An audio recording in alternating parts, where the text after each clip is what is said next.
السلام علیکم ورحمۃ اللہ وبرکاتہ۔ آج انشاءاللہ سیرت النبی کی 22ویں کلاس ہے، کلاس نمبر 22، جس کے اندر ٹاپک رہے گا انشاءاللہ غزوہ احزاب پارٹ 2۔ غزوہ احزاب کا پارٹ 1 کل آپ کے سامنے آ چکا، آج غزوہ احزاب کا پارٹ 2 آپ کے سامنے آئے گا انشاءاللہ، جس میں نے کل آپ لوگوں کے سامنے ذکر کر دیا تھا کہ اللہ کے نبی صلی اللہ علیہ وسلم کے خلاف کفار مکہ یہودیوں کے مشورے سے ایک بہت بڑا پلان سیٹ کرتے ہیں۔ یہودی اس چیز کو چاہتے تھے کہ مسلمانوں کے خلاف ایک بڑا حملہ ہونا چاہیے، جس میں ایک ساتھ ان کے اوپر کوئی بڑا فیصلہ ہونا چاہیے۔ اس مقصد سے حیی بن اخطب، سلام بن ابی الحقیق، یہ 20 لوگ گئے تھے اور ان لوگوں نے کفار مکہ کو پہلے ریڈی کیا، اس کے بعد غطفان والوں کو، بنو سلیم، بنو مرہ، کئی قبیلوں کو ریڈی کیا، اور تقریباً 10,000 کا یہ لشکر مدینہ پر حملہ کرنے کا پلان سیٹ کرتا ہے۔ ادھر اللہ کے نبی صلی اللہ علیہ وسلم کو جب خبر لگتی ہے کہ حملہ ہونے والا ہے، آپ اپنے ساتھیوں کو تیار کرتے ہیں، باقاعدہ مشورہ کیا جاتا ہے، اور مشورے کے بعد سلمان فارسی کا یہ مشورہ آتا ہے کہ آپ ایسا کیجئے کہ اگر مدینہ کی حفاظت کرنی ہے تو اس کے آس پاس خندق کھود دیجئے۔ آپ کے حکم سے صحابہ کرام اس کام کے اندر لگ جاتے ہیں، باقاعدہ خندق کھودی جاتی ہے۔ بھوک پیاس کی شدت کا عالم میں نے آپ کے سامنے ذکر کیا، بہت زیادہ تکلیف کا عالم تھا، بہت زیادہ بھوک پیاس کا عالم تھا۔ اسی درمیان میں اللہ کے نبی صلی اللہ علیہ وسلم نے 3 مرتبہ کدال ایک پتھر کے اوپر ماری اور 3 بشارتیں صحابہ کرام کو دی۔ اب اس کے آگے غزوہ احزاب پارٹ 2 آج کا ہمارا ٹاپک ہے، اور سیرت النبی کی کلاس نمبر 22 ہے۔ اللہ رب العالمین کے حکم سے، چونکہ اللہ تعالیٰ کی اجازت، اللہ تعالیٰ کی منشا کے بنا دنیا کے اندر کوئی کام نہیں ہوتا ہے۔ اب اللہ رب العالمین کی اجازت سے جب اللہ تعالیٰ کے حکم سے اللہ تعالیٰ ہر چیز دیکھ رہا تھا، صحابہ کرام نے خندق کھودنا شروع کی۔ وہ برابر خندق کھودنے کا عمل کر رہے ہیں، ادھر کفار مکہ اپنی طرف سے نکلنے کا پلان سیٹ کر رہے ہیں، نکلنا شروع کر دیا، سفر کا آغاز کر دیا۔ اب ان کا مقصد ہے اچانک جائیں گے اور مسلمانوں پر حملہ کریں گے، اور اتنی بڑی جب تعداد لے کر جائیں گے تو کوئی ہمیں روک نہیں پائے گا، ہمارا کوئی کچھ بگاڑ نہیں پائے گا، ہمارے ساتھ کچھ غلط نہ ہوگا، اور ہم جائیں گے اور مسلمانوں کی پوری طاقت کو ختم کر کے آ جائیں گے۔ اس مقصد سے مدینہ کے اوپر حملہ کرنے کا ان کا پلان، ان کا آنا، ادھر صحابہ اکرام کا اپنی تیاریوں کے اندر لگ جانا۔ میں نے کل آپ کو کہا تھا آپ سب کو کہ اللہ رب العالمین ان تمام چیزوں کا تذکرہ، غزوۃ الاحزاب کا تذکرہ سورہ احزاب کے اندر کرتا ہے۔ اسی صورت میں اللہ رب العالمین مومنوں کی صفت بتاتا ہے کہ جب مومنوں کو کفار منافقین آئے ڈرانے کے لیے، آیت نمبر 22 سورہ احزاب کے اندر اللہ تعالیٰ نے ارشاد فرمایا کہ جب مومنوں کو ڈرانے کے لیے، مومنوں کو پریشان کرنے کے لیے منافقین آئے، اور منافقین نے آ کر یہ بات بتائی، انہیں یہ بتایا کہ اللہ تعالیٰ ارشاد فرماتا ہے سورہ احزاب آیت نمبر 22 کے اندر کہ لما رأى المؤمنون الاحزاب، کہ جب مومنوں نے احزاب کو دیکھا، جب مومنوں نے احزاب کو دیکھا، اور اللہ کہتا ہے اتنی ساری جماعتوں کو دیکھا، جب مومنوں کو یہ بتایا گیا کہ بہت سارے آ رہے ہیں، تمہیں مار دیں گے، ختم کر دیں گے، تو ان کا ایمان بڑھ گیا۔ انہوں نے کہا ہاں یہ تو سب ہمیں پتا تھا، اللہ تعالیٰ نے پہلے ہی بتا دیا تھا، اللہ کے نبی نے بتا دیا تھا، اسلام پر سب پریشانی آئے گی، کوئی دقت نہیں، ان کا ایمان اور بڑھ گیا۔ اس کے جسٹ اپوزٹ میں اللہ رب العالمین منافقین کا کردار بھی بتا رہا ہے کہ مومنوں کو بولا تو انہوں نے تو بولا ہمارا ایمان بڑھ گیا، لیکن جب منافقوں کو بولا، آیت نمبر 12 سورہ احزاب، اللہ تعالیٰ کہتا ہے کہ جب منافقوں نے احزاب کو دیکھا تو بولا ما وعدنا اللہ ورسولہ الا غرورا، اللہ کے رسول اور اللہ نے جو ہم سے وعدہ کیا تھا وہ تو دھوکہ نکلا، یہاں تو ہم پر حملہ ہو رہا ہے، یہاں تو ہم پر پریشانیاں آ رہی ہے، یہاں پر تو ہم پر تکلیفیں آ رہی ہے۔ مطلب مومن بول رہے ہیں کہ ہمارا ایمان بڑھ گیا، اور منافق بول رہا ہے ہمیں تو دھوکہ مل گیا۔ یہ فرق ہوتا ہے ایک مومن کے درمیان اور منافق کے درمیان۔ بہرکیف ادھر تیاریاں ہیں، 10,000 کا لشکر ہے، ادھر اللہ کے نبی صلی اللہ علیہ وسلم کے ساتھ 3,000 کا لشکر ہے، 3,000 کا لشکر اللہ کے نبی کا، 10,000 کا لشکر کفار مکہ کا، باقاعدہ غزوے کے لیے سامنے آ کر بیٹھ گئے۔ یہ لوگ قریب قریب آ گئے مدینہ کے۔ اللہ کے نبی صلی اللہ علیہ وسلم نے مدینہ کے اندر ایک قلعہ بنا ہوا تھا، اس کے اندر سب کے بیوی بچوں کو رکھوایا تاکہ ان کی حفاظت ہو سکے۔ ان کو ایک قلعے میں رکھوا کر اللہ کے نبی خندق کے قریب آ کر اپنا لشکر لگاتے ہیں۔ اپنے خیمے لگوائے جاتے ہیں۔ ادھر کفار مکہ جیسے ہی یہاں پر پہنچے، جیسے ہی انہوں نے خندق کو دیکھا، ان کی حیرت کی انتہا نہ رہی، کیونکہ عرب کے اندر خندق کا سسٹم نہیں تھا۔ عرب خندق کو نہیں جانتے تھے، تو نہیں جانتے تھے تو ٹوٹل آ کر چوک گئے کہ ارے یہ کون سا ان نے کام کر لیا، یہ تو اپنے کو پتہ ہی نہیں، عرب میں ایسا ہوتا ہی نہیں ہے۔ اس سے کیا پتا چلا؟ اس سے یہ پتا چلتا ہے کہ اپنے دشمن سے نپٹنے کے لیے ہمیشہ ایک جیسا وار نہیں ہونا چاہیے۔ اگر آپ کا کوئی کھلا دشمن ہے، آپ کے خلاف سازشیں کر رہا ہے، تو کچھ نئے طریقے سے اس کا جواب دیا جائے جس کی وہ امید بھی نہ رکھ سکے، جس کے لیے وہ اپنے آپ کو تیار نہ کر سکے، ڈیفینس کے لیے وہ ریڈی نہ ہو، اور آپ کی بات اس کی بات کے اوپر ہو جائے، آپ کی بات ثابت ہو جائے اور آپ اپنا موقف آسانی کے ساتھ رکھ سکیں۔ اب صحابہ کرام نے جو عمل کیا تھا، خندق کو کھودا تھا، کفار مکہ نے دیکھا، ان کا دماغ کام نہیں کیا، وہ ٹینشن کے اندر آ گئے، کیونکہ وہ جب گھر سے نکلے تھے تو اس مقصد سے نکلے تھے کہ جائیں گے، حملہ کریں گے، 2-3 دن میں ریٹرن آ جائیں گے، یعنی تیاری تھوڑے دن کی لے کر آئے تھے۔ اب جب یہاں پہنچے تو یہاں تو معاملہ ہی پورا الٹا ہو گیا۔ اب یہاں تو ان کو محاصرہ کرنا ہے، یہاں تو ان کو لمبا محاصرہ کرنا ہے، اور تقریباً 1 مہینے تک یہ محاصرہ چلا۔ تیاری تھی 2-4 دن کے کھانے پینے کی، اور محاصرہ چل گیا ہے اب لمبے ٹائم۔ تو یہ دیکھ کر ویسے ہی کفار مکہ کی ہمت ٹوٹ گئی۔ اب کیا ہوگا؟ کیسے ہم ان کا محاصرہ کریں گے؟ کیسے ہم ان کے سامنے کھڑے رہیں گے؟ اتنی بڑی خندق کھود ڈالی، نہ ادھر سے آ سکتے نہ ادھر سے آ سکتے، بالکل بوکھلا گئے یہ لوگ۔ اور بوکھلاہٹ کے اندر اللہ کے نبی صلی اللہ علیہ وسلم نے صحابہ کرام کو پہلے ہی سمجھا دیا تھا کہ اگر بوکھلاہٹ میں کہیں سے بھی اندر آنے کی کوشش کریں تو ان پر تیر چلانا، تیر چلا کر انہیں بھگا دینا، ان کو اندر گھسنے مت دینا، حملہ کرنے مت دینا۔ کفار مکہ کے 3 لوگ اس بے قراری کے اندر خندق کی کوئی پتلی جگہ کو تلاش کرتے ہیں، کیونکہ باقاعدہ میجرمنٹ سے تو خندق بنائی نہیں گئی تھی، ایک اندازے سے خندق بن رہی تھی۔ اب ایک جگہ ایسی تھی جہاں پر خندق ذرا سی چھوٹی تھی، ہو سکتا تھا کفار مکہ وہاں سے کود جاتے۔ 3 لوگوں نے کودنے کا پلان بنایا۔ عمرو بن عبد ود اس کا نام تھا، تینوں کے نام میں آپ کو بتا رہا ہوں۔ عمرو بن عبد ود، اکرمہ اور زرار۔ عمرو ابن عبد ود، اکرمہ اور زرار، یہ لوگ تینوں ایک جگہ ڈھونڈتے ہیں جہاں سے مسلمانوں پر گھسنا آسان ہو جائے، جہاں پر مسلمانوں پر حملہ کرنا آسان ہو جائے۔ کوشش کرتے کرتے کرتے یہ لوگ ایک جگہ تلاش کرتے ہیں، اور اخیر میں انہیں ایک کمزور جگہ مل جاتی ہے۔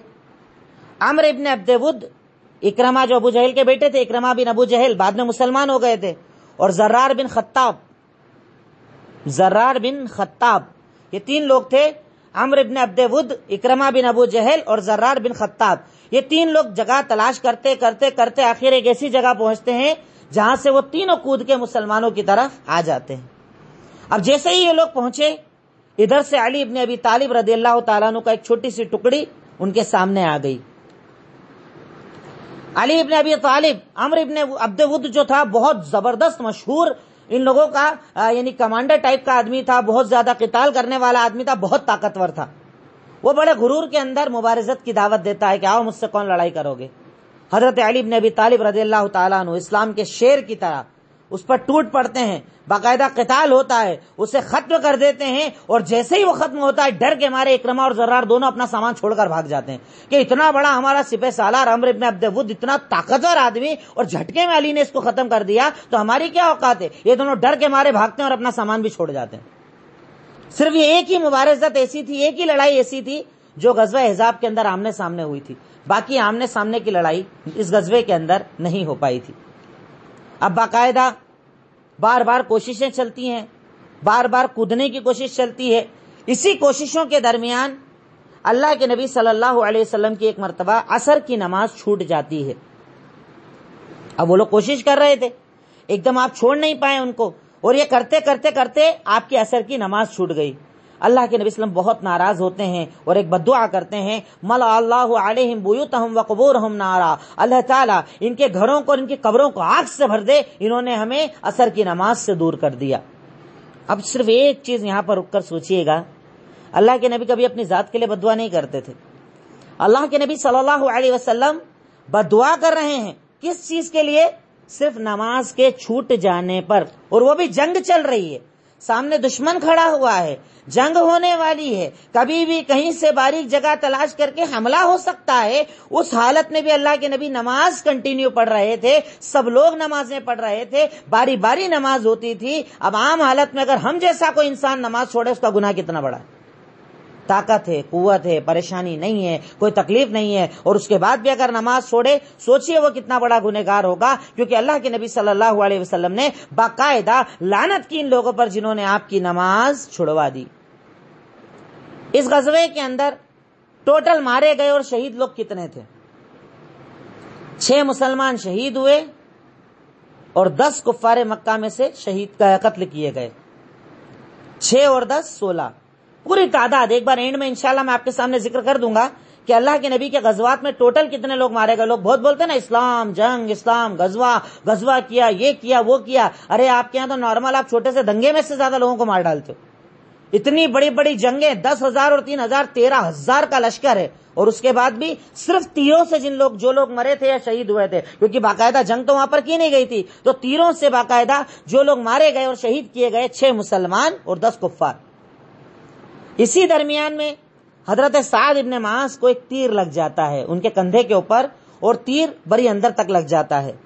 اس وقت سعد ابن معاذ نے ایک دعا مانگی تھی کہ اللہ رب العالمین اگر اب جنگ ختم ہونے والی ہو تو مجھے اسے تیر سے شہادت دے دینا، اور جنگ باقی رہنے والی ہو تو مجھے زندگی ذرا لمبی کر دینا، اور اے اللہ جب تک میں بنو قریظہ کے حالات کو نہ جان جاؤں تب تک میرا انتقال مت ہونے دینا. کیونکہ بنو قریظہ ایک قبیلہ یہودیوں کا باقی تھا، اور یقین تھا سعد کو کہ یہ غداری کبھی بھی کر سکتے ہیں. تو کہا کہ اللہ یہ تیر مجھے لگ تو گیا ہے، پر اگر اب جنگ ختم ہونے والی ہو، آگے جنگیں بند ہونے والی ہو مسلمانوں کی، تو مجھے اس میں شہید کر دینا، شہادت دے دینا، نہیں تو باقی رکھنا. اور اگر میری موت آ بھی رہی ہو تو کم سے کم مجھے بنو قریظہ کا انجام تو دکھا دینا، بنو قریظہ کے ساتھ جو بھی ہونے والا ہے یہ انجام مجھے ضرور دکھا دینا. اللہ تعالیٰ نے ان کی دعا کو قبول بھی کیا. اسی درمیان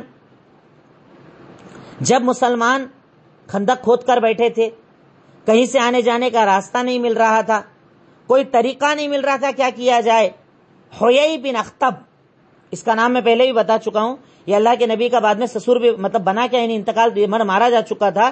اس کے بعد اللہ کے نبی نے ان کی بیٹی حضرت صفیہ سے شادی کی تھی سن 7 ہجری کے اندر. تو یہ حیی بن اخطب جو بنو نذیر کا سردار تھا، جسے اس سے پہلے میں بتا چکا ہوں نکال دیا گیا تھا، یہ چونکہ یہودی تھا، یہودیوں کے پاس آ جا سکتا تھا، یہ بنو قریظہ کے قافلے کی طرف، بنو قریظہ کے جو قلعے بنے ہوئے تھے اس کی طرف آتا. اور بنو قریظہ بات دھیان میں رکھیے گا، بنو قینقاع نکالے جا چکے ہیں مدینہ سے، بنو نذیر نکالے جا چکے ہیں، یہ آخری قبیلہ یہودیوں کا جو باقی تھا اس کا نام تھا بنو قریظہ. یہ ابھی مدینہ والوں کے ساتھ تھا، اور بظاہر اس نے مسلمانوں سے عہد بھی کر رکھا تھا کہ میں تمہارے خلاف جنگ میں کسی کا سپورٹ نہیں کروں گا.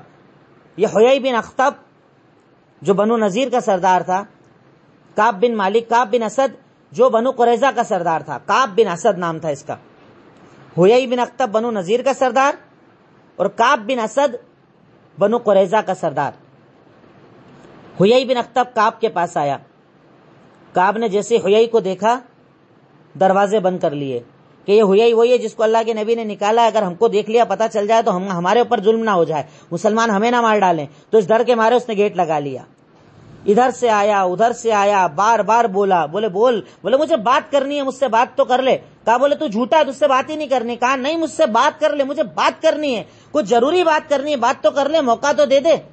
کہا ٹھیک ہے. گیٹ کھولا، بنو قریظہ کے محل کے اندر یا قلعے کے اندر حیی بن اخطب نے انٹری کی اور آ کر کعب سے کہا کہ سنو میں بہت بڑا لشکر لے کر آیا ہوں، لشکر بہت بڑا ہے اور مسلمانوں کو ختم کیے بنا نہیں جائے گا، بہت آسانی سے ختم کر دے گا، کوئی بڑی بات نہیں ہے، تم ہمارا سپورٹ کر دو اور اندر سے تم بھی غداری کر دو. بھئی باہر والے تو حملہ کر ہی رہے ہیں، اب اگر اندر سے تم بھی غداری کر دو گے تو دونوں طرف سے مسلمان پس جائیں گے، کام ختم، کوئی بچے گا ہی نہیں اس کے بعد. کہا بولا نہیں میں یہ نہیں کروں گا. کعب نے منع کر دیا. پھر بولا ارے ایسا نہیں ہے بھائی، میں بول رہا ہوں نا میرے ساتھ تو مانو تو صحیح بات. بولا نہیں میں نہیں کروں گا. اچھا ایسا کرو، تمہیں اگر یہ لگ رہا ہے کہ کہیں ایسا نہ ہو کفار مکہ جنگ لڑے بنا ہی یہاں سے ریٹرن ہو جائے تو سنو، میں تمہیں ایک وعدہ دیتا ہوں. حیی بن اخطب نے ایک وعدہ دیا, میں تمہیں وعدہ دیتا ہوں کہ اگر کفار مکہ یہاں سے لوٹ گئے بنا جنگ کے, بنا اللہ کے نبی کو ختم کیے, تو میں ان کے ساتھ واپس نہیں جاؤں گا, میں تمہارے قلعے کے اندر آ جاؤں گا, جو تمہارے ساتھ ہوگا میرے ساتھ بھی وہی ہوگا. یعنی اگر تمہیں کوئی سزا ملے گی تو میں بھی تمہارے ساتھ وہ سزا برداشت کروں گا. اتنا بڑا وعدہ کر لیا, اتنا بڑا ثبوت دے دیا, تو کعب کا دل ذرا پگھل گیا, وہ ایگری ہو گیا. چلو ٹھیک ہے, ہم بھی اندر سے غداری کرنے کو تیار. سوچئے تو صحیح کیا ماحول رہا ہوگا. باہر دشمنوں کی ایک بڑی تعداد کھڑی ہے, 3000 کے مقابلے میں 10,000 کی تعداد. اور بھروسہ کن سے ہے؟ پیچھے بیٹھے یہودیوں سے کہ انہوں نے اپنے سے معاہدہ کر رکھا ہے غداری نہیں کریں گے, اپنا سپورٹ کریں گے, اپنے خلاف سپورٹ کسی کا نہیں کریں گے. اب اگر وہ بھی اندر سے غدار ہو جائے تو سوچئے مسلمانوں کے حالات کیا ہوئے ہوں گے. چاروں طرف سے دشمنوں کا گھیراؤ ہو گیا ہے. اسی درمیان میں ایک واقعہ ہوتا ہے کہ یہودی غداری کر چکے تھے. عورتوں کو جس قلعے کے اندر اللہ کے نبی نے رکھوایا تھا, ایک یہودی وہاں پر گھومنے کی غرض سے نہیں بلکہ چیکنگ کی غرض سے آتا ہے. وہ دیکھنے آتا ہے کہ اندر آدمی کتنے ہیں, عورتیں کتنی ہیں, تاکہ پیچھے سے حملہ کر کے ہم ان کی عورتوں بچوں کو مار دیں تو ان کی ہمت اور زیادہ ٹوٹ جائے گی. یہ جاسوسی کی غرض سے ایک یہودی آتا ہے, جاسوسی کرنے کی کوشش کرتا ہے. اللہ کے نبی کی پھپھو جن کا نام تھا حضرت صفیہ رضی اللہ تعالیٰ عنہ, حضرت صفیہ نے جیسے ہی یہودی کو دیکھا کہ جاسوسی کر رہا ہے, جاسوسی کر رہا ہے, ہمیں دیکھنے کے لیے آیا ہے. وہ حسان بن ثابت کے قلعے کے اندر سارے لوگ تھے. حسان بن ثابت کی کوٹھی تھی, قلعہ تھا جس کے اندر سب کو رکھا تھا اللہ کے نبی نے. یہ حسان سے کہتی ہیں, حسان چونکہ شاعر تھے, وہ غازی نہیں تھے یا باقاعدہ قتال کرنے والے نہیں تھے, ان کا فن جو تھا وہ شعر کا فن تھا. تو ان سے کہتی ہے کہ جاؤ جا کر اسے مار دو. تو حسان کہتے ہیں میرے فیلڈ نہیں ہے, میں نہیں کر پاؤں گا. حضرت صفیہ رضی اللہ تعالی عنہ ایک لکڑی لیتی ہیں, باہر جاتی ہیں, یہودی کو گھومتے ہوئے دیکھتی ہیں اور اچانک اس پر ایسا حملہ کرتی ہیں کہ لکڑی سے اس یہودی کو مار ڈالتی ہیں. سوچئے اس دور کی امہات المومنین یا اس دور کی صحابیات یا اس دور کی مومنہ خواتین کیا کردار اپنے اندر رکھتی تھی. لکڑی سے اس یہودی کو ختم کر ڈالا. اس کے بعد یہودیوں کی ہمت نہیں ہوئی کسی اور کو جاسوسی کے لیے بھیجیں. ان کو کیا لگا, جاسوسی اس لیے کروائی تھی کہ یہاں پر عورتیں بچے اکیلے ہوں گی, کوئی ہوگا نہیں ان کے ساتھ. پر جب یہ قتل کا پتہ چلا تو معلوم پڑا نہیں, یہاں تو بہت سارے پہلے ہی بیٹھے ہوئے ہیں, اور اگر کوئی جاسوسی کرنے آئے گا اسے مار ڈالیں گے. تو ان کی ہمت نہ ہوئی پیچھے سے عورتوں اور بچوں پر حملہ کرنے کی. اب اللہ کے نبی صلی اللہ علیہ وسلم کو جاسوس آ کر بتاتے ہیں یہودیوں نے غداری کر دی ہے. آپ بڑے فکر مند ہو جاتے ہیں. آپ 4 لوگوں کو بلاتے ہیں, 4 صحابہ اکرام کو, بھروسے مند صحابہ اکرام کو بلاتے ہیں. ان چاروں کے نام سعد ابن معاذ, سعد ابن عبادہ, عبداللہ بن رواحہ. اللہ کے نبی کو جب پتا چلا کہ یہودیوں نے غداری کر دی ہے, آپ اپنے 4 صحابہ اکرام کو بلاتے ہیں, بات کرتے ہیں. ان چاروں کے نام تھے سعد ابن معاذ, سعد ابن عبادہ, عبداللہ بن رواحہ,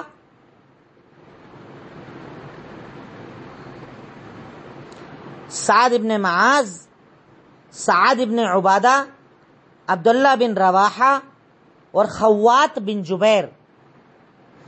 خوات بن جبیر. اللہ کے نبی صلی اللہ علیہ وسلم نے ان 4 لوگوں کو بلایا اور بلا کر دیکھیے جنگ کے درمیان کس انداز میں آپ بات کرتے تھے. آپ نے کیا کہا, سنو مجھے ایسا پتا چلا ہے کہ یہودیوں نے غداری کر لی ہے, اب تم کیا کرنا, جاؤ جا کر چیک کر کے آؤ. اگر سچ میں غداری کر دی ہو نا, دھیرے سے کان میں آ کر بولنا, اور اگر خبر جھوٹی ہو تو چلا کر سب کے سامنے بولنا کہ یہودیوں نے غداری نہیں کی ہے. مقصد دھیرے سے بولنا تاکہ ہمت نہ ٹوٹے, اور تیز بولنا تاکہ ہمت آ جائے. یعنی اگر غداری کا پتہ چلے گا تو ہمت ٹوٹ جائے گی, اس لیے دھیرے بولنا, اور اگر نہیں کی ہو غداری تو تیز بولنا تاکہ ہمت بڑھ جائے. کہا ٹھیک ہے. اب یہ لوگ گئے وہاں پتہ کرنے کے لیے, معلوم کرنے کے لیے, تو پتہ چلا کہ یہود تو غداری کر چکے ہیں. آئے اللہ کے نبی کی خدمت میں آئے, قریب آ کر پہنچے اور آپ کے کان کے اندر دھیرے سے سرگوشی میں یہ بتایا کہ اللہ کے نبی جیسے اس سے پہلے رعل اور زکوان والے صحابہ کو غداری سے شہید کر چکے ہیں، ویسے ہی ان لوگوں نے بھی غداری کر دی، مطلب غداری کر چکے ہیں. اب یہ پیچھے سے بھی ہم پر حملہ کر سکتے ہیں اور آگے سے بھی حملہ ہو سکتا ہے. اس وقت کا منظر اللہ رب العالمین سورہ احزاب آیت نمبر 11 کے اندر بتاتا ہے، کیونکہ ایسی باتیں چھپتی نہیں ہیں. بھلے سے دھیرے بولا تھا پر دھیرے دھیرے کر کے یہ بات پورے لشکر کے اندر پھیل گئی. اب جیسے ہی یہ بات پھیلی، اللہ رب العالمین اس وقت کا منظر، پورا منظر کشی میں نہیں، واقعی ایسا لگتا ہے جیسے اللہ تعالیٰ پروجیکٹر پر ایک پکچر چلا کر ہم کو بتا رہا ہو.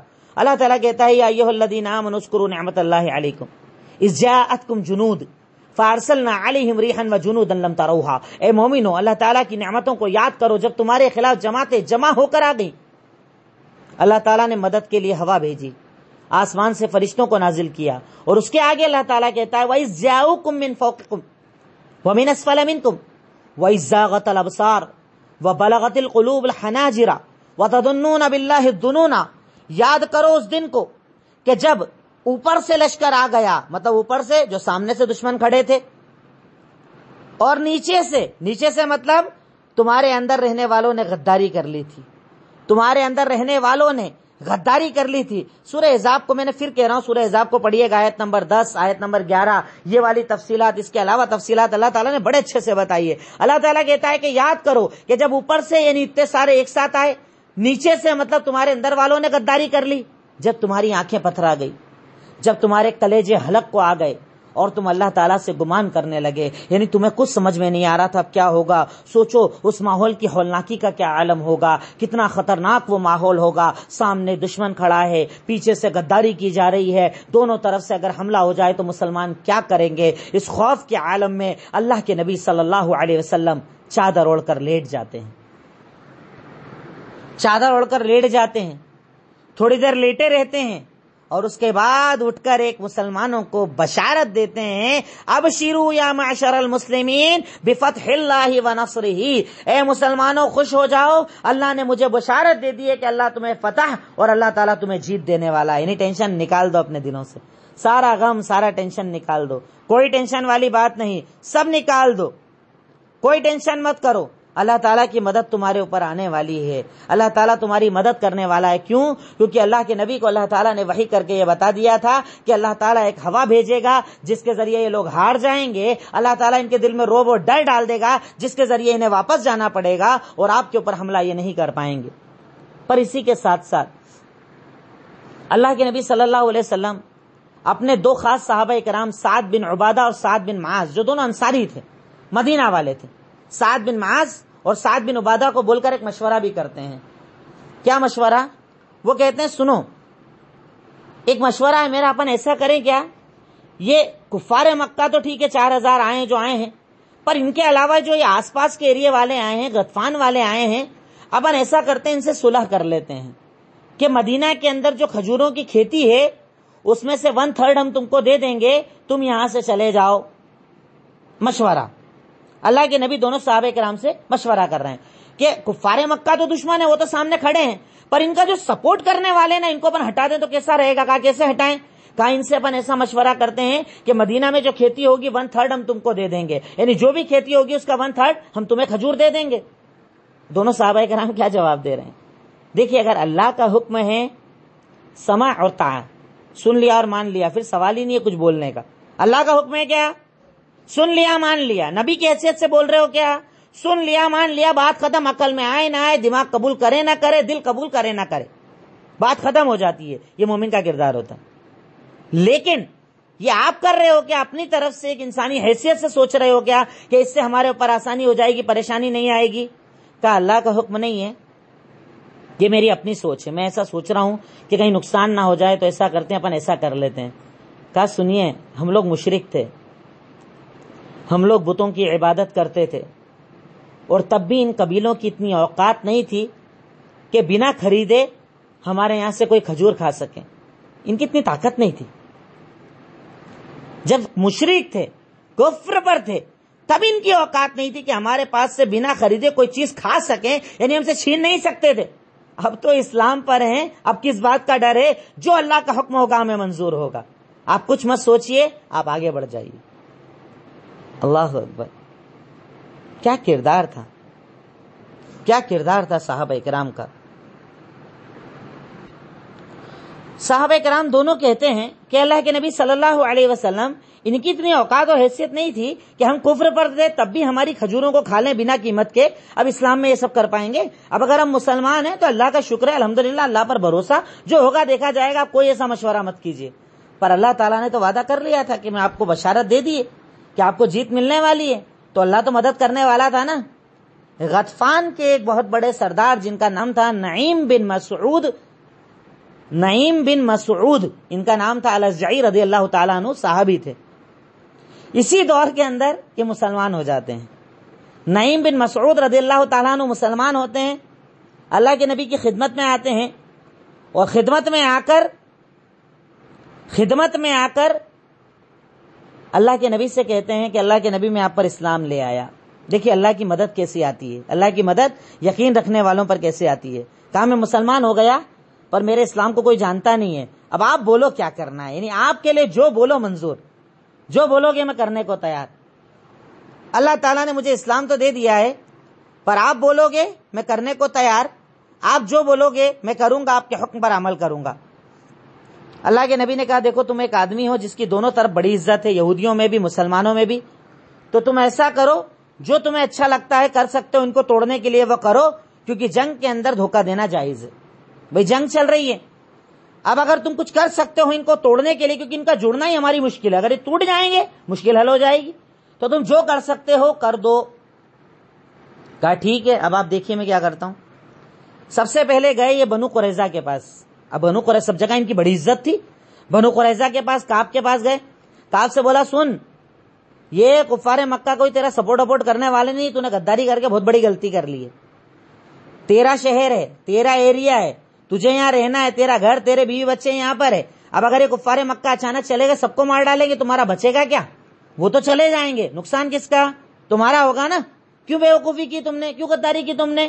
اچھا آپ کر تو چکے ہو، ایسا کرو تم کفار مکہ کو ایک بات بولو کہ تمہارے کچھ آدمی ہمارے پاس گروی رکھوا دو، کہ ہمیں یقین ہو جائے تم ہمارا ساتھ دو گے، اس غداری کا ہمیں صلہ دو گے. دیکھیے اب چال کیا چلی جا رہی ہے. نعیم بن مسعود بنو قریظہ کے پاس گئے، کعب سے کہا کہ بھائی تمہارا گھر تھا، تم کو غداری نہیں کرنا تھی، تمہارے بیوی بچے سمیاں رہ رہے تھے، مشکل میں آ جاؤ گے، اب کیا کریں، ٹینشن ہو گیا، اب کیا کریں. کہا بہت آسان ہے. کہا کیا کرنا ہے؟ کہا تم ایسا کرو، تم کفار مکہ جب تمہارے پاس ابھی کسی کام سے آئے، کیونکہ کھانا پانی سارا یہیں سے جا رہا تھا، کھانے پانی کا انتظام سارا یہی لوگ کر رہے تھے، کیونکہ ان کے تو رک کر آنے کا کوئی ایسا ارادہ تھا ہی نہیں. اب سارا سسٹم تو یہیں سے چل رہا تھا، کھانا پانی سارا انتظام یہی لوگ پہنچا رہے تھے پیچھے سے. تو کہا اب اگر وہ آئے تو تم ان کو بولنا بھائی تمہارے کچھ آدمی ہمارے پاس گروی رکھواؤ، ہمیں کیا گارنٹی کہ تم ہمارا ساتھ دو گے. کہا ٹھیک ہے ایسا کر لیں گے. اب یہ ادھر سے گئے، کن کے پاس گئے؟ نعیم بن مسعود کفار مکہ کے پاس. سنو یہودیوں پہ بھروسہ مت کرو، یہ اتنی آسانی سے پکڑ میں آنے والی قوم نہیں ہے. کہا کیا پرابلم کیا ہوئی؟ کہا پرابلم یہ نظر آ رہی ہے مجھے ایسا پتا چلا ہے کہ تمہارے کچھ آدمی یہ تم سے گروی رکھوائیں گے اور سارے کے سارے اللہ کے نبی کو دے دیں گے کہ انہیں قتل کر دو اور ہمیں معاف کر دو. یعنی وہ اپنی غداری کا بدلہ اللہ کے نبی کو اس ذریعے سے دینا چاہتے ہیں کہ تمہارے کچھ آدمی لے کر ان کو دینا چاہ رہے ہیں. اللہ اکبر. کفار مکہ تک بھی بات پہنچ گئی. اب کفار مکہ نے کچھ لوگوں کو بھیجا کھانا پینے کا سامان لینے کے لیے. یہ آئے، کہا کھانے پینے کا سامان دے دو. کہا سامان تو دے رہے ہیں پر سنو تمہارے کچھ آدمی ہمارے پاس رکھ کے جاؤ. کہا کیوں؟ کہا ہمیں ڈر لگ رہا ہے، کبھی تم اچانک بھاگ جاؤ گے تو ہمارا کیا ہوگا، کچھ آدمی رکھ کر جاؤ تمہارے ہمارے پاس. اب یہ آئے فٹافٹ کفار مکہ کو ذمہ دار کو بتایا کہ ارے جیسا نعیم نے بتایا بالکل سچ بتایا، یہ یہودی تو واپس پلٹ رہے ہیں، یہ لوگ تو اپنے آدمی مانگ رہے ہیں، بول رہے ہیں کہ آدمی دو. اب یہاں سے ان کے درمیان ٹوٹ شروع ہو گئی. کفار مکہ، بنو غطفان اور بنو کفار مکہ، ان تینوں کے درمیان ٹوٹ شروع ہو گئی، فرقہ شروع ہو گیا، اختلاف شروع ہو گیا. اور اختلاف ان کے ٹوٹنے کی سب سے بڑی وجہ تھی. اب پہلے تو اللہ رب العالمین نے ان کے دلوں کے اندر اختلافات کو ڈالا، اور دوسری اللہ تعالیٰ کی مدد یہ آئی کہ اللہ تعالیٰ نے اچانک بہت زیادہ ٹھنڈ شروع کر دی، انتہائی شدت کی ٹھنڈ، انتہائی شدت کی ٹھنڈی ہوائیں آپ میں سے کوئی عمرہ کرنے کبھی مدینہ گیا ہو تو اس نے مدینہ کی ٹھنڈ دیکھی ہوگی. آج بھی اتنی شدید ٹھنڈ ہوتی ہے کہ ہاتھ پیر پھٹ کر خون نکلنے لگ جاتا ہے, فجر کے وقت نکلنا مشکل ہو جاتا ہے, بڑی سخت ٹھنڈ وہاں پر ہوتی ہے. اللہ رب العالمین نے اس دور میں اس سے زیادہ سخت اور ٹھنڈی ہوائیں بھیجنا شروع کر دی. کھانا بناتے ہانڈیاں پلٹ جاتی, خیمے اڑنے لگ گئے, اور آخر ان کی ہمتوں نے جواب دے دیا. انہیں پلٹ کر جانا پڑا, بنا جنگ کے یہاں سے نکلنا پڑا, خائب اور خاسر ہو کر جانا پڑا. اور اسی لیے اس غزوے کو بھی مورخین نے کہا کہ یہ مسلمانوں کی فتح تھی, یہ مسلمانوں کی جیت تھی, کیونکہ اس کا دشمن بنا کسی نتیجے کے بھاگ کھڑا ہوا. یہ بھی ان مسلمانوں کی جیت تھی. آخر انہیں پلٹ کر جانا پڑا. شوال سن 5 ہجری کے اندر پلٹ کر وہ جاتے ہیں. اللہ کے نبی صلی اللہ علیہ وسلم حضرت حذیفہ رضی اللہ تعالیٰ عنہ کو بھیجتے ہیں کہ جاؤ خبر لے کر آؤ, جاؤ خبر لے کر آؤ. حذیفہ بولتے ہیں ٹھنڈ اتنی زیادہ تھی کہ میری تو ہمت ہی نہیں ہو رہی تھی. پہلے اللہ کے نبی نے بولا جاؤ کوئی خبر لے کر آؤ, کوئی بولا تو میں تو کھڑا ہی نہیں ہوا, ہمت ہی نہیں ہو رہی تھی, اتنی زیادہ ٹھنڈ تھی. پر جب اللہ کے نبی نے بول دیا حذیفہ جاؤ تو بات ہی ختم ہو گئی. میں کھڑا ہوا, ٹھنڈ بہت زیادہ تھی.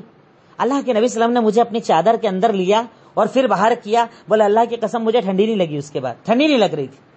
میں گیا پیچھے پیچھے جا کر دیکھ کر آیا, پتہ کر کے آیا, معلومات کر کے آیا, تو پتہ چلا کہ وہ لوگ چلے گئے ہیں, وہ لوگ چلے گئے ہیں, وہ یہاں سے نکل گئے ہیں, اور اب وہ لوگ واپس آنے والے نہیں. اب جیسے ہی ان کے نکلنے کی خبر آئی, جیسے ہی انہیں پتہ چلا, اللہ کے نبی صلی اللہ علیہ وسلم نے ایک جملہ کہا کہ الآن نغزوہم ولا یغزونا, اب ان کو جتنا ہمارے اوپر حملہ کرنا تھا کر چکے, اب ہم ان پر حملہ کریں گے, بہت ہو گیا ہے. بدر میں آ کے حملہ کر دیا, احد میں پریشان کر لیا, احزاب بنا کر آ گئے, اب جتنا ان کو کرنا تھا کر لیا, اب یہ نہیں آئیں گے, ہم ان کی طرف جائیں گے اور ہم حملہ کریں گے. اللہ کے نبی صلی اللہ علیہ وسلم نے یہ جملہ کہا. 1 مہینے تک یہ سارا معاملہ چلا, 1 مہینے تک حصار چلا. شوال میں شروع ہوا تھا, ذیقعد میں ختم ہوا تھا. شوال سن 5 ہجری میں شروع ہوا تھا اور ذیقعد سن 5 ہجری کے اندر ختم ہوا. اب جب وہ لوگ پلٹ کر چلے گئے, وہ وہاں سے چلے گئے, اللہ کے نبی صلی اللہ علیہ وسلم گھر لوٹے, صحابہ کرام گھر لوٹے. ظہر کا وقت تھا. اللہ کے نبی صلی اللہ علیہ وسلم وضو بنا رہے تھے. جبریل امین آئے باقاعدہ جنگی لباس پہن کر, اور کہا اے اللہ کے نبی آپ نے اپنی زیرہ اتار لی, جنگ کا لباس اتار لیا. فرشتوں نے ابھی نہیں اتارا ہے. اللہ نے کہا اب ہمیں بنو قریظہ سے قتال کرنا ہے. تو یہاں سے شروع ہوا غزوہ بنو قریظہ, غزوہ بنو قریظہ. پر کئی مورخین نے اس کو الگ سے اس لیے ذکر نہیں کیا ہے کیونکہ غزوہ احزاب سے جسٹ لگا ہوا یہ غزوہ تھا اور اسی کا نتیجہ تھا, اس لیے الگ سے لوگوں نے اس کی ہیڈنگ نہیں بنائی ہے. پر آپ بنا لیں تو آپ کے لیے یاد رکھنے میں بہتر ہوگا, غزوہ بنو قریظہ. اب اللہ کے نبی کے پاس ظہر کے وقت میں جبریل امین آئے اور کہا آپ نے جنگی لباس اتار دیا. ہم نے نہیں اتارا ہے, فرشتوں نے نہیں اتارا ہے. چلیے اللہ تعالیٰ نے آپ کو حکم دیا ہے کہ آپ کو بنو قریظہ سے غزوہ کرنے کے لیے جانا ہے. اللہ کے نبی صلی اللہ علیہ وسلم اعلان کرتے ہیں, دوبارہ جنگی لباس پہنتے ہیں اور بولتے ہیں عصر کی نماز کے پہلے پہلے سب بنو قریظہ پہنچ جائیں گے, کوئی بھی اثر اب مدینہ میں نہیں پڑے گا. سختی کے ساتھ حکم دیا. یہی 3000 لوگوں کو لیا اور کہا کہ چلو چلو سب کے سب ایک ساتھ چلنا ہے اور کوئی اثر تک یہاں نہیں رکے گا. اب بھی حال اٹھو اور بنو قریظہ پر حملہ کرنے جانا ہے. اب جب کہ آپ کی تیاری ہو گئی تو جبریل امین نے کہا اب آپ لوگ آؤ, میں آگے جا رہا ہوں, ان کے قدموں کو ہلاؤں گا اور ان کے دلوں میں اتنا ڈر ڈال دوں گا مسلمانوں کا کہ وہ آپ کے سامنے ٹک نہیں پائیں گے. اللہ کے نبی صلی اللہ علیہ وسلم کی جانتے ایک خاصیت یہ بھی تھی, آپ کو کئی خاصیتیں اللہ تعالیٰ نے الگ ہٹ کے دی تھی نبیوں سے. ایک خاصیت یہ تھی جو آپ کے سوا کسی کو نہیں دی گئی, نصرت بالرعب. اللہ تعالیٰ آپ کے دشمنوں میں آپ کا روب اور آپ کا ڈر ڈال دیا کرتا تھا. آپ کے آنے کے پہلے ہی اللہ تعالیٰ کا انعام تھا اللہ کے نبی صلی اللہ علیہ وسلم کے اوپر. سب کو کہا بھائی چلو سب کو بنو قریظہ میں اثر پڑنی ہے. جبریل امین نے کہا آپ لوگ آؤ, میں جب تک جا کر ان کے دلوں کے اندر ڈر ڈال رہا ہوں کیونکہ اللہ تعالیٰ نے مجھے ڈرانے کے لیے بھیجا ہے. لشکر بنایا 3000 لوگوں کا. حضرت علی بن ابی طالب رضی اللہ تعالیٰ عنہ کو جھنڈا دیا. ابن ام مکتوم کو مدینہ کا ذمہ دار بنایا. اللہ کے نبی نے 3000 لوگوں کا لشکر بنایا. حضرت علی ابن ابی طالب کو جھنڈا دیا. ابن ام مکتوم کو مدینہ کا ذمہ دار بنایا اور چلے بنو قریظہ کی طرف. اب بنو قریظہ کو جب خبر لگی کہ مسلمان ایک بڑا لشکر لے کر آ رہے ہیں، وہ لوگ سب قلعے کے اندر قید ہو گئے. اب دیکھیے یہاں پر آپ ایک چیز اور دیکھیے گا. بنو قریظہ کا قلعہ بہت زیادہ مضبوط تھا، پانی کے کنویں اندر موجود تھے، کھانے کا زبردست ذخیرہ ان کے پاس موجود تھا. اگر وہ چاہتے تو لمبا حصار اور لمبا محاصرہ چل سکتا تھا. ادھر اللہ کے نبی کے پاس کھانے پانی ویسی موجود نہیں ہے، مسلمان باہر کی طرف ہیں، ٹھنڈ کی شدت ہے، آپ لمبا محاصرہ نہیں کر سکتے تھے. اگر اللہ تعالیٰ کی مدد سے یہودیوں کے دلوں میں اللہ کا ڈر نہ ڈالا جاتا، خوف نہ ڈالا جاتا، روب نہ ڈالا جاتا، تو محاصرہ کرنا بہت زیادہ مشکل ہو جاتا. اب اللہ کے نبی وہاں پہنچے. باقاعدہ ان لوگوں نے پہلے سے تیاریاں کر رکھی تھی، ان لوگوں نے اپنے آپ کو ریڈی کر رکھا تھا. اب اللہ کے نبی صلی اللہ علیہ وسلم یہاں پر پہنچے اور آپ نے محاصرہ کر لیا. جب آپ نے محاصرہ کیا تو بنو قریظہ کا ذمہ دار جس کا نام تھا کعب، اور حیی بن مخطب جو میں پہلے بتا چکا ہوں، اس نے بولا تھا کہ یہودی اگر یہ کفار بھاگیں گے تو میں اندر آ جاؤں گا، وہ بھی اندر آ چکا تھا. حیی بن مخطب بھی اندر. کعب جو قرظی تھا، کعب ان کا جو سردار تھا، وہ اس مشورہ کرتا ہے، سب کو بلاتا ہے اور بولتا ہے میں تم کو 3 رائے دے رہا ہوں، کیونکہ ڈر تو دل میں ڈال چکے تھے جبریل. کہا 3 رائے ہے، اس میں سے ایک بات مان لو. کہا بولو. کہا پہلی رائے یہ، مسلمان ہو جاؤ، کیونکہ ان کی پیشین گوئی اپنی کتابوں کے اندر موجود ہے. کعب بن اسد 3 چوائسز دے رہا ہے ان لوگوں کو. کعب بن اسد ان کا ذمہ دار ہے، کعب بن اسد القرظی بول رہا ہے یا تو مسلمان ہو جاؤ، یہ اپنے لیے آسان ہے کیونکہ کتابوں میں پیشین گوئی موجود ہے ان کی. دوسرا بھئی اگر انہیں سچا مان لو گے تو بچ جاؤ گے. دوسرا خود اپنے ہاتھوں سے اپنے بیوی بچوں کو مار ڈالو اور باہر نکل کر مسلمانوں سے قتال کرو جب تک کہ آخری نہ مر جائے تمہارا. یا تو مسلمان ہو جاؤ، یا تو خود اپنے ہاتھ سے اپنے بیوی بچوں کو مارو اور باہر نکل کر قتال کرو، یا تو سنیچر کے دن مسلمانوں پر حملہ کرو، کیونکہ وہ سنیچر کو یہ نہیں سمجھیں گے تم حملہ کرنے والے ہو، اچانک سنیچر کو حملہ کر دو، کیونکہ یہودی سنیچر کی عزت کرتے تھے، سنیچر کو کسی پر حملہ نہیں کرتے تھے، سنیچر کو بہت زیادہ عظمت دی جاتی تھی اور اللہ کے نبی کو پتا تھا سنیچر کو کچھ ہونے والا نہیں. تو کہا یا تو مسلمان ہو جاؤ بچ جاؤ گے، بات ختم، یا اپنے بیوی بچوں کو خود مار دو اور اس کے بعد قتال کرو، یا سنیچر کے دن حملہ کر دو. تینوں رائے لوگوں نے نہیں مانی، تینوں نے کے لیے منع کر دیا. زبردست انداز کے اندر انکار کرنے کے بعد، کیونکہ صرف ان کی یہ غلطی نہیں تھی کہ ان لوگوں نے اس نازک موقع پر مسلمانوں کے خلاف غداری کی تھی، ان کا ایک دوسرا معاملہ یہ بھی تھا کہ انہوں نے اپنے قلعے کے اندر باقاعدہ مسلمانوں سے قتال کے لیے تیاریاں بھی کر رکھی تھی. ان کی اگر تیاریوں کو آپ دیکھیں تو ان کے پاس 1500 تلواریں ریڈی تھی، 1500 تلوار، 200 نیزہ مطلب بھالے ٹائپ کا جو بڑا ہوتا ہے نا وہ، اور 300 زرہ یعنی جنگی لباس، اور اس کے علاوہ بھی کچھ سامان تھا جو ان لوگوں نے ریڈی کر رکھا تھا مسلمانوں پر چھپ کر حملہ کرنے کے لیے. تو ان کی مطلب کئی سازشیں تھیں. اس کے بعد جو ان کو سزا دی گئی نا وہ اس کے حقدار تھے، کیونکہ اتنی زیادہ سازش کرنے والی یہ قوم تھی. ایک تو اتنے نازک وقت میں مسلمانوں کے خلاف غداری کرنا، پیچھے سے حملے کی سازش بنانا، مسلمانوں کے خلاف ماحول بنانا، باقاعدہ تلواروں سے تیاری کر کے مسلمانوں پر حملہ کرنا. ان کے ذمہ داروں کی بات کو یہ نہیں مانتے، پر اللہ رب العالمین نے چونکہ روب ڈال دیا تھا ان کے دلوں کے اندر. کچھ دن گزرنے کے بعد 25 دن تک یہ محاصرہ چلا، 25 دن تک ان کا محاصرہ کیا گیا. اس کے بعد جب اللہ تعالیٰ نے ان کے دلوں کے اندر بہت زیادہ ڈر اور خوف ڈال دیا تو یہ بات چیت کرنے کو ایگری ہو گئے کہ جو سزا دینا ہے دیو، ہم ایگری ہو گئے بات چیت کرنے کے لیے. اب ایک صحابی کو بلاتے ہیں جن کا نام تھا ابو لبابہ رضی اللہ تعالیٰ عنہ. بات چیت کرنا تھی تو کہا چلو ٹھیک ہے بات چیت کرنی ہے. کہا بات چیت کرنی ہے تو کہا کیا کریں؟ کہا بات چیت کرنے کے لیے ابو لبابہ کو بھیج دو۔ ابو لبابہ کو کیوں؟ کیونکہ ان کے یہودیوں سے بہت اچھے تعلقات تھے، اسلام سے پہلے بھی یہودیوں سے اچھے تعلقات تھے، آنا جانا تھا، محبتیں تھیں، دوستی تھیں، تو ان کو کیا لگا تھا کہ اسلام کے بعد بھی وہ دوستی تو باقی ہوگی، اگر وہ آئے گا تو ذرا ہلکا فیصلہ کر دے گا۔ کہا بلاؤ ابو لبابہ کو۔ ابو لبابہ کو بلایا گیا، ان کے پاس بھیجا گیا، کہا دیکھو ہم لوگ ایگری ہو گئے آنے کے لیے، باہر اگر آئیں گے، انداز کیا لگتا ہے تم کو، کیا فیصلہ ہوگا ہمارے خلاف؟ یعنی اللہ کے نبی کیا فیصلہ کریں گے؟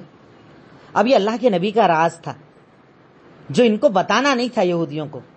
بھائی ابو لبابہ کو بلایا، یہودیوں نے بات کرنے کے لیے ان سے پوچھا کہ اگر ہم باہر نکل جائیں گے تو کیا لگتا ہے تم کو، کیا سزا دی جائے گی، کیا پلان چل رہا ہے اندر؟ تو کچھ بولتے نہیں ہیں، بس کیا کرتے ہیں، گردن پر انگلی کا اشارہ کر دیتے ہیں، جیسے تلوار کٹنے کا اپن اشارہ کرتے ہیں نا کہ جیسے ایسے کٹ کر دیا جائے گا، تو گردن پر انگلی پھیر کر صرف اشارہ کر دیتے ہیں کہ اگر باہر آئے تو سب کو کاٹ دیا جائے گا، یہ فیصلہ ہوگا، کنفرم ہے۔ تو ابو لبابہ نے یہ بول تو دیا، جیسے ہی باہر آئے اب انہیں ڈر لگا کہ میں نے تو اللہ کے نبی کا راز کھول دیا، میں نے تو غلط عمل کر دیا۔ اللہ کے نبی کے پاس نہیں گئے، سیدھے مسجد نبوی گئے اور اپنے آپ کو رسی سے ایک کھمبے سے بندھوا دیا اور کہا اب اللہ جب تک معاف نہیں کرے گا میں یہاں سے ہٹوں گا نہیں۔ اللہ کے نبی کو پتا چلا، ابو لبابہ کا مسئلہ پتا چلا، کہا اگر میرے پاس آتا تو ایک بار ہو سکتا ہے معافی کی دعا مانگ لیتا، اب جب اللہ ہی کے دربار میں چلا گیا ہے تو وہی فیصلہ نازل کرے گا، میں کچھ نہیں کر سکتا۔ اب دربار بڑا ہے نا، میرے پاس آتا، میں اللہ سے گزارش کرتا، کوئی بات ہو جاتی، مسئلہ ہو جاتا، حل ہو جاتا، پر اب یہ تو اللہ کے دربار میں چلا گیا، اللہ سے فیصلہ مانگ رہا ہے، تو اب اللہ تعالیٰ اس کا فیصلہ کرے گا، تب تک اب میں بھی کچھ نہیں کر سکتا، اب اللہ فیصلہ کرے گا۔ 6 دن تک اس کھمبے سے اپنے آپ کو باندھ کے رکھا، صرف نماز کے وقت ان کی بیوی آ کر کھولتی، نماز پڑھتے اور پھر اس کے بعد باندھ دیے جاتے۔ 6 دن تک اپنے آپ کو باندھ کے رکھا۔ اس کے بعد اللہ تعالیٰ نے اللہ کے نبی پر وحی کر کے یہ بتایا کہ میں نے ابو لبابہ کو معاف کر دیا، تب وہ وہاں سے ہٹے۔ اب اس کے بعد جب انہیں اندازہ ہو گیا کہ فیصلہ تو سخت ہونے والا ہے، اب بولتے ہیں ٹھیک ہے، ہمارا فیصلہ کرنے کے لیے سعد بن معاذ کو بلاؤ، وہ ہمارا فیصلہ کریں گے، سعد بن معاذ ہمارا فیصلہ کریں گے۔ اب سعد بن معاذ کو کیوں بلایا؟ کیونکہ سعد بن معاذ اوس قبیلے کے ذمہ دار تھے، اور اوس قبیلہ اور یہودیوں کا بہت پرانا رشتہ تھا، تعلقات تھے، ان کے حلیف تھے، اور انہیں یقین تھا کہ یہ ہمارے بارے میں آسان فیصلہ کریں گے، سخت فیصلہ نہیں کریں گے۔ تو بولے فیصلہ آپ مت کرو اللہ کے نبی، فیصلہ جو ہے نا وہ سعد بن معاذ سے ہم کو کروانا، اب ان کو بلا دو، ان سے ہم فیصلہ کروائیں گے۔ اب میں نے آپ کو بتایا کہ سعد بن معاذ کو تیر لگا ہوا تھا، اور انہوں نے اللہ سے دعا بھی مانگ لی تھی کہ اللہ شہادت دے دینا، پر بنو قریظہ کا انجام دیکھے بھی نہ مت دینا، ان کا انجام مجھے دکھا دینا۔ تو اللہ نے زندہ رکھا تھا، مسجد نبوی کے اندر ان کا خیمہ لگا ہوا تھا، وہاں اللہ کے نبی ان کو ملنے جایا کرتے تھے بار بار۔ اب خیمہ وہیں لگا تھا، کل آؤ سعد کو لے کر آؤ، سعد کو لے کر آئے، کہا بتاؤ سعد کیا فیصلہ کریں، ان کے بارے میں فیصلہ کیا ہونا چاہیے۔ سعد کو بلایا گیا، یہودیوں کے بارے میں یہودی کے ذمہ داروں کو بلایا گیا، کہا کیا فیصلہ ہونا چاہیے؟ کہا فیصلہ یہ ہے کہ جتنے آدمی ہیں سب کو قتل کر دو، اور عورتوں اور بچوں کو غلام بنا دو۔ یہ ان کے دھوکے کا، یہ ان کی غداری کا، یہ مسلمانوں کے خلاف جنگیں تیار کرنے کا، کہ مسلمان ان کو عزت دے رہے ہیں، ان کو پناہ دے رہے ہیں، ان کے حقوق کی حفاظت کر رہے ہیں، ان کے گھر والوں کا خیال رکھ رہے ہیں، ان کی اپنے گھروں جیسی حفاظت کر رہے ہیں، اور یہ پیٹھ پیچھے غداریاں کر رہے ہیں، یا کفار سے جا کر مل رہے ہیں، ہمارے خلاف جنگیں کر رہے ہیں، ہمارے خلاف جنگوں کی تیاری کر رہے ہیں۔ اگر ان غداروں کو سزا نہیں دی گئی تو آگے اور بھی سر اٹھیں گے، تو اس لیے ان کے سروں کو کچلنا ضروری ہے۔ کہا کیا کیا جائے؟ کہا ان کے جتنے آدمی ہیں انہیں قتل کر دیجئے، اور عورتوں اور بچوں کو غلام بنا دیجئے۔ اللہ کے نبی خوش ہو کر ارشاد فرماتے ہیں، لقد حکمت بحکم اللہ من فوق 7 سماوات، کہ ساتھ تو نے وہ فیصلہ کیا ہے جو فیصلہ اللہ نے 7ویں آسمان کے اوپر سے بھیجا تھا۔ یعنی فیصلہ تیرا نہیں ہے، یہ فیصلہ اللہ رب العالمین کا فیصلہ ہے۔ اب جو فیصلہ کیا گیا باقاعدہ اس پر عمل کیا گیا، سارے ان کے مردوں کو، جتنے آدمی تھے تقریباً، بعض سیرت نگاروں نے 600، بعد نے کہا 700، یعنی 600 سے 700 کے بیچ کی تعداد تھی جنہیں قتل کیا گیا، اور انہی میں کعب بن اسد بھی تھا، اور انہی میں وہ حیی بن اخطب تھا جو بعد میں آپ صلی اللہ علیہ وسلم نے ان کی بیٹی سے نکاح کیا تھا، حضرت صفیہ رضی اللہ تعالی عنہا سے، جو امہات المومنین بنی تھی، وہ اسی حیی بن اخطب کی بیٹی تھی۔ سب کو قتل کر دیا گیا، اور قتل کر کے مسلمان اپنے آخری یہودی دشمن، حالانکہ اس کے بعد بھی یہودیوں سے مقابلہ ہوتا رہا، پر مدینہ کے آس پاس جو بڑے بڑے دشمن تھے، بنو قینقاع ختم، بنو نذیر ختم، اور اس کے بعد آج بنو قریظہ کا انجام بھی ختم، اور اس کے ذریعے اللہ کے نبی کو ان لوگوں سے اللہ تعالیٰ نے سکون دے دیا۔ اسی کے بعد جب یہ فیصلہ ہوا، حضرت سعد ابن معاذ کا بھی انتقال ہو گیا، اور یہی وہ سعد ہے جن کے انتقال پہ اللہ کے نبی نے کہا کہ ایسی شخصیت تھی کہ جس پر اللہ کے عرش میں بھی لرزہ آ گیا اس کے انتقال پر، اس کا انتقال ہو گیا، سعد ابن معاذ دنیا سے رخصت ہو گئے، کیونکہ انہوں نے اللہ تعالیٰ سے دعا مانگی تھی۔ اینڈ میں صرف میں مختصر سے 2 منٹ میں حضرت صفیہ سے آپ کا نکاح کب ہوا تھا وہ بھی ذکر کر دوں، کیونکہ انہی کا ذکر چل رہا ہے، اس لیے میں ان کا ذکر کرتے ہوئے بات ختم کروں گا۔ حضرت صفیہ رضی اللہ تعالیٰ عنہ کا اللہ کے نبی کے پہلے 2 نکاح ہوئے تھے، ایک نکاح سے طلاق ہو گیا تھا، اور ایک نکاح سے جو شوہر تھا اسے مار دیا گیا تھا مسلمانوں سے جنگ کے اندر۔ حضرت صفیہ کہتی ہیں کہ میرا جب دوسرا نکاح کنانہ سے ہوا تھا، کنانہ ان کا نام تھا شوہر کا ان کے، اس سے میرا نکاح ہوا تھا، تو میں نے ایک بار خواب میں کیا دیکھا کہ مدینہ سے ایک چاند نکلا اور میری گود میں آ کر گر گیا۔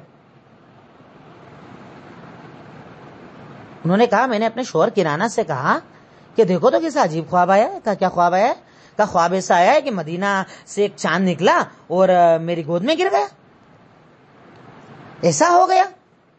انہوں نے اتنی زور سے چاٹا مارا کہ حضرت صفیہ کہتی ہیں کہ نشان میرے گال پر بہت دن تک موجود رہا، زبردست چاٹا مارا۔ کہا وہ جو نبوت کا دعویٰ کر رہا مدینہ سے، اس سے تو نکاح کرنا چاہتی ہے؟ کیونکہ یہودی خوابوں کی تعبیر کو بہت زیادہ جانتے تھے۔ اب خواب کی تعبیر اس کو پتا چل گئی کہ اس کی تعبیر یہ ہے کہ یہ اللہ کے نبی سے نکاح کرنے والی، تو زور سے چاٹا مارا۔ کہا تو ان سے نکاح کا ارادہ بنا رہی ہے، ان سے نکاح کرنا چاہتی ہے؟ حضرت صفیہ کہتی ہیں سن 7 ہجری میں جب خیبر فتح کیا گیا، خیبر بھی ایک بہت بڑا غزوہ ہوا تھا یہودیوں کے خلاف، آگے اس کا ذکر آئے گا، پر میں یہاں پر نکاح کی وجہ سے ان کا ذکر کر رہا ہوں۔ حضرت صفیہ خیبر چلی گئی تھی، باپ مارا گیا، سارے قبیلے ختم ہو گئی، تو یہ خیبر چلی گئی تھی، اور یہ بہت بڑے سردار کی بیٹی تھی تو ان کی بہت زیادہ عزت تھی، یہ خیبر چلی گئی تھی۔ جب خیبر مسلمانوں نے فتح کیا اور وہاں کی عورتوں کو جب غلام بنایا گیا، انہی میں یہ صفیہ بھی تھی۔ جب اللہ کے نبی کو اس بات کا علم ہوا کہ یہ حیی بن اخطب کی بیٹی ہے، قبیلوں کے سردار کی بیٹی ہے، تو اللہ کے نبی صلی اللہ علیہ وسلم نے ان سے نکاح کا پیغام دیا اور نکاح کر لیا، کیونکہ یہ سردار کی بیٹی تھی اور یہ لائق نہیں تھی کہ کسی ایسے انسان کو دے دی جائے جو چھوٹے انسان ہو، اتنے بڑے سردار کی بیٹی ہے، تو اللہ کے نبی نے چاہا کہ اس کے ذریعے بہت سارے فائدے جو اللہ کے نبی، دیکھیے میں نے اس سے پہلے بھی بتایا کہ اللہ کے نبی کے ہر نکاح کے پہلے کچھ نہ کچھ مقصد ہوتا تھا، ہر نکاح کا کوئی نہ کوئی مقصد تھا، تو یہاں بھی مقصد تھا کہ ان کے نکاح میں آنے سے کہیں نہ کہیں یہودیوں کے اندر نرمی آ جائے گی۔ اللہ کے نبی نے سن 7 ہجری میں حضرت صفیہ سے نکاح کیا تھا۔ تو بہرکیف آج آپ کے سامنے میں نے غزوہ احزاب اور غزوہ احزاب پارٹ 2 اور غزوہ بنو قریظہ، ان 2 چیزوں کو میں نے آپ کے سامنے ذکر کر دیا۔ آپ آگے ٹاپک کے اندر چاہیں تو الگ الگ لکھ لیں، یا تو غزوہ احزاب پارٹ 2 لکھ لیں گے تو بھی کافی ہے، آپ چاہیں تو ٹاپک لکھ لیں غزوہ احزاب پارٹ 2 اور غزوہ بنو قریظہ، تو یہ دونوں چیزیں اس میں شامل ہو جائیں گی۔ تو آج یہاں پر ہماری بات مکمل ہوئی۔ الہی اللہ رب العالمین سے دعا ہے کہ اللہ تعالیٰ تمہیں کہنے سننے سے زیادہ عمل کرنے کی توفیق عطا فرما دے۔ اللہ اس روزے رمضان کے اندر، گرمی کی شدت کے اندر، پیاس کی شدت کے اندر بھی ہمارے تمام بھائی بہن، ہمارے تمام ساتھی جو بھی اس کلاسز کو اٹینڈ کر رہے ہیں، اس کلاس کو سنتے ہیں، اس کے لیے وقت نکالتے ہیں، اللہ تمام کے آنے بیٹھنے کو قبول فرما لے، اللہ ان کی روزے کی عبادتوں کو قبول فرما لے، اللہ تعالیٰ ان تمام کے رات جاگنے کو اور عبادتوں کو قبول فرما لے۔ وآخر دعوانا الحمدللہ رب العالمین۔ السلام علیکم ورحمۃ اللہ وبرکاتہ۔